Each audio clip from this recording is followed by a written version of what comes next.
ઉત્તરાયણના પર્વ આડે હવે ગણતરીના દિવસો બાકી રહ્યા છે ત્યારે અમદાવાદના પતંગ બજારોમાં એક બાજુ જોઈએ તેવી ખરીદી જોવા મળી રહી નથી, પરંતુ બીજી તરફ નાના બાળકો માટેની પતંગોના માર્કેટમાં ગરાકી જળવાઈ રહી છે. અહીં નવજાત શિશુની પહેલી ઉત્તરાયણ માટે પરિવારજનો નાનકડી પતંગો અને ફિરકીઓ ખરીદીને તેની પાસે મૂકતા હોય છે.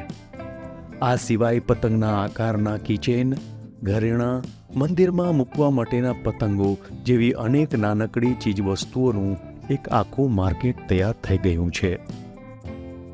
ઉપયોગ ડેકોરેશન માટે કરે છે, બર્થડે માટે કરે છે, ઘર સજાવવા કરે છે અને મકર સંક્રાંતિના હિસાબે લોકો હોટેલવાળા, મોલવાળા આનો વધારે ઉપયોગ કરે છે અને બાળકોના પ્રોજેક્ટ માટે બી સ્કૂલમાં બી વધારે યુઝ થાય છે.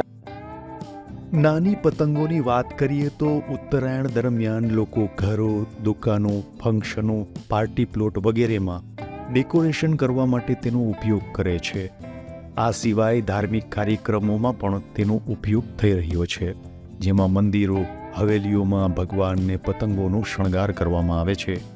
કેટલાક લોકો આ સમયગાળા દરમિયાન આવતા પરિવારજનોના બર્થડેમાં પણ આ નાનકડી પતંગોનો શણગાર કરે છે. આ સિવાય હોટલો, મોલમાં પતંગના શણગાર થાય છે તેમાં, અને સ્કૂલોમાં બાળકોના પ્રોજેક્ટ માટે પણ આ નાનકડી પતંગો વપરાય છે. હાલ આ નાની પતંગોના ભાવોમાં પણ વધારો નોંધાયો છે. તેની પાછળનું કારણ પણ જાણીએ.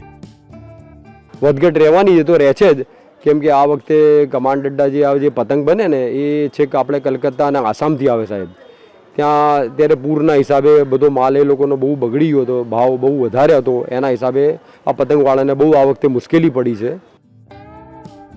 નાનકડી પતંગોનું આ માર્કેટ લોકોના મૂડ પર આધાર રાખે છે, એટલે તેનું આખું માર્કેટ તૈયાર થવામાં હજુ સમય લાગશે. છતાં જે લોકો મોટી પતંગો ખરીદવા આવતા હોય છે તેઓ આ નાની પતંગો પણ તેમના નાના બાળકો માટે ખરીદતા હોય છે.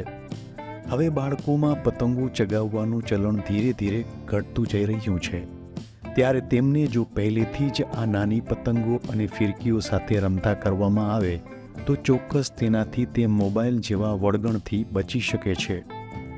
કેમેરામેન મિહિર ચૌહાણ સાથે નરેશ મકવાણાનો report, vibes of India, Ahmedabad.